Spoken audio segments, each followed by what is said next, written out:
प्रहलाद की जो बुआ थी, उसने, दुनिया के लोगों ने कहानी गलत गढ़ दी, पूरी कहानी गलत बताई। अगर दुनिया के लोग सही कहानी बताते तो भतीजा और बुआ का संबंध खराब नहीं होता।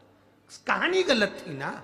लोगों ने कहा, हिरण्यकशिपु ने अपनी बहन से कहा, बहन तू अपने भतीजे को गोदी में रख कर बैठ जा और चादर ओढ़ कर बैठ जाना, तू बच जाएगी, तेरा भतीजा जल जाएगा। तो बुआ भतीजे को जलाने के लिए गोदी में लेकर बैठी। बोलो सही है कि गलत है? लोगों ने कहानी गलत बताई। होलिका,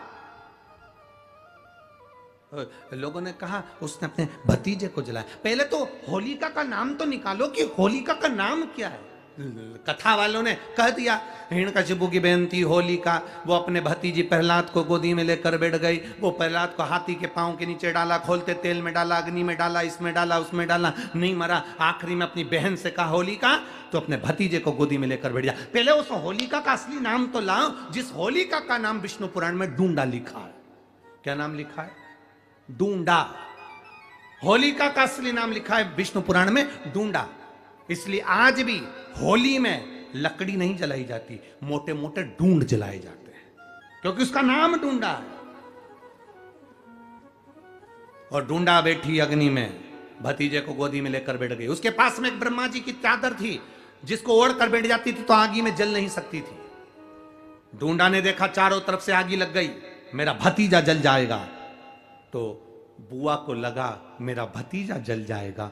बुआ वो होती है जो दुआ देती है, बुआ कभी बद्दुआ नहीं देती है।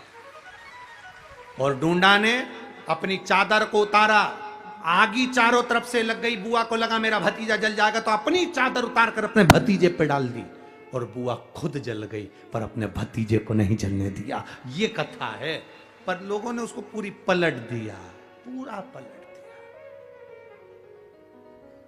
बुआ कब जलाई अपने भतीजे को?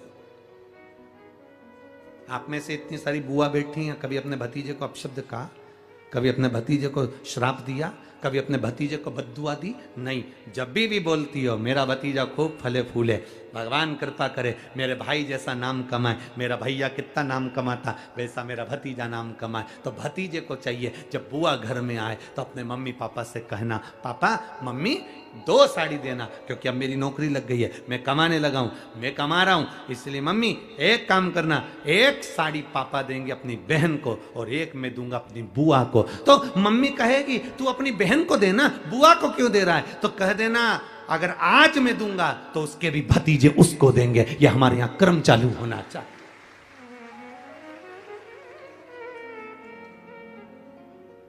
पर करे क्या? 4 भाई 1 साड़ी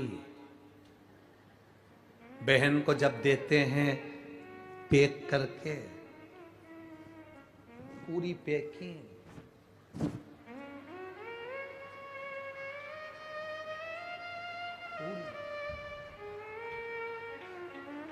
अच्छी बढ़िया वाली साड़ी। अगर ढीली ढीली दिखे तो उसमें कपड़ा भी फंसा दे, कागज जोड़ और पैकिंग करके। और 4 भाई 1 साड़ी, चारों भाई राखी बंधवाने के बाद ऐसे हाथ लगा के देते हैं जैसे पूरे पुणे की प्रॉपर्टी दे रहा है,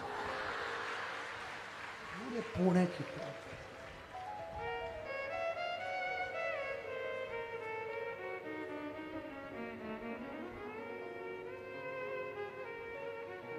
अब किसी ने पूछा कि क्यों रे चारों भाइयों ने मिलके 1 साड़ी दी? अभी हम एक ही तो घर में रहते हैं, सब एक हैं। तो एक काम करा करो, 1 थाली खाने की लगाओ, 1 भाई खाना खाए, बाकी के सब टच करके बैठ जाओ। एक ही जगह तो रह रहे हो, एक ही थाली में काम। तुम्हारे टच करने से 4 भाई का 1 साड़ी में हिस्सा हो गया, तो तुम्हारा समोसा तुम खाओ, बाकी के 3 भाई टच करके बैठे, पेट नहीं भरा है। अपने को क्या करना? अपन तो अपनी साड़ी ओढ़ो दादा, अब करो क्या उसको? चित्त क्या, विचार करिए जरा, या भरोसा अपने भतीजा कहे नहीं देव, बहन बेटी को देने से कभी घटता नहीं है, कभी नहीं घटेगा, जिंदगी भर नहीं घटेगा। क्या घट रहा है? शिव को दिया कभी नहीं घटता, संत को दिया कभी नहीं घटता, और बहन बेटी को दिया, गौ माता को दिया, कभी नहीं घटता, कभी नहीं घटता।